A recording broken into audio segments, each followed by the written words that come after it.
Opo, paalala po sa ating mga kailyan na sabi ko nga nung nagsimula yung rainy season, hindi ibig sabihin na tapos na yung summer or nasa malamig tayo na panahon ay walang risk ng sunog.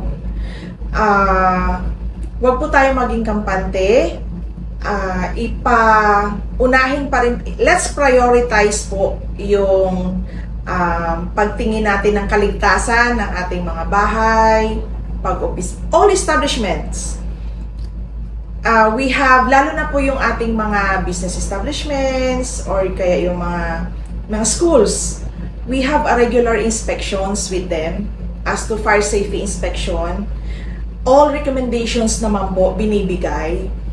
And we are hoping po na ginagawa yung mga recommendations para nga makaiwas po sa apoy. So, tayo mismo, yung una na magiging, kumbaga, bumbero sa ating mga properties para makaiwas tayo sa sunog. Sabi nga nila, di baling may mawala, wag lang masunugan. Kasi yung nawala, napapalitan.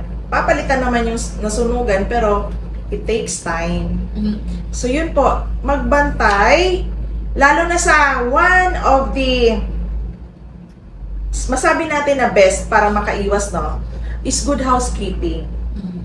Sa ating mga bahay-bahay, kahit sa mga pag-opisinahan, yes, sa mga business establishment. Nakikita kasi natin, pag malinis, maaliwalas, nababawasan yung, literally, lahat naman kasi fuel eh. So, when we do housekeeping, naayos natin yung mga pwedeng pagmula ng sunog o makadagdag sa panggatong in kaso, nababawasan po. So, it's the best practice po na let's maintain and observe proper and good housekeeping in each of our houses, offices, and all establishments.